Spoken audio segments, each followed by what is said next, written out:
Okay, so today we're diving into the sometimes tricky world of buying luxury scents online. Specifically, we're looking at Valencia Perfumes. You see those big discounts on designer names. You got to wonder, is it actually legit? Yeah, that's exactly what we're trying to pin down here. We looked at a source, a YouTube review transcript, actually, to get the hard facts. We wanted quantifiable stuff, customer experience data, real evidence about whether the perfumes are authentic. Basically, can you trust them with your money? Right. Let's unpack that because everyone wants a deal, especially on luxury stuff.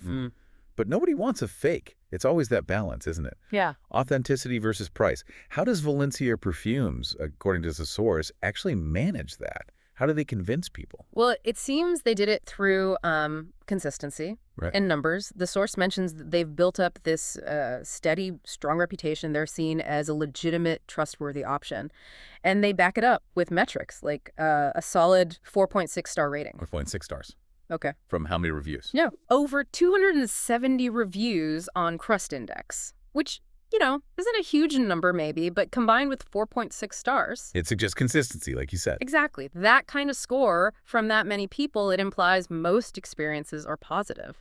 Enough to get repeat customers, which is vital when you're selling high-end stuff online people might be nervous about. Okay, but 270 reviews. I mean, it's decent, but is it enough to guarantee authenticity across the board, especially with discounted prices? How are they actually doing that? Okay. So this gets into the interesting part, the sourcing. It seems they're really good at working the gray market, leveraging that secondary supply chain efficiently. Gray market. So, real products, just sourced outside the brand's official channels. Precisely. It's not about fakes or cutting corners on the product itself. It's about smart sourcing, finding legitimate products cheaper through alternative distribution. Their whole model kind of rests on guaranteeing those products are genuine. Meticulous sourcing, checking batch codes, all that. That 4.6 rating, it's basically the market saying, yeah, okay, they seem to be managing this complex parallel import thing correctly. That makes a lot more sense. It's less about just selling cheap perfume and more about like a finely tuned sourcing operation. Okay. Okay, so let's link that quality promise to the actual experience, that moment you get the box. What are people saying about that? Right, the tangible part. The source mentioned the website experience is good, smooth, well-organized, builds that initial trust. Okay. And then crucially, people frequently say the products arrive and they are genuine. Plus, they're packaged securely, shipped promptly.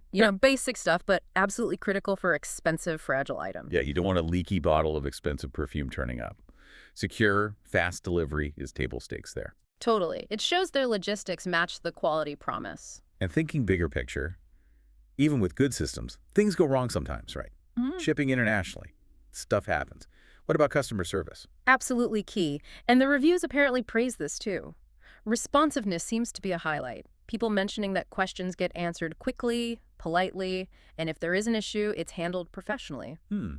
So that service acts like a safety net. Exactly. It's like insurance. It shows the company backs up its claims even with this gray market model. It really helps cement that trustworthy reputation long term. Okay, so summing it all up then. Yeah. What's the takeaway for someone listening, maybe looking for a new fragrance deal? Based on this source, Valencia Perfumes seems to pull it off. They mix that efficient sourcing with real products and good customer care. Yeah, it looks like they've found a way to offer variety and confirmed quality without that full retail markup. The source suggests it's an experience genuinely worth recommending. Sounds pretty positive overall. It does, but it leaves us with an interesting thought, something for you to consider next time you're shopping online. We rely so much on these aggregated reviews, right? That 4.6 stars on Trust Index, for example. So how should you, as a buyer, weigh those maybe one or two really negative reviews you sometimes see against the, overwhelming bulk of positive feedback? Especially when you're about to spend a decent amount of money, thinking about how you weigh that data, that's really key to finding genuine value.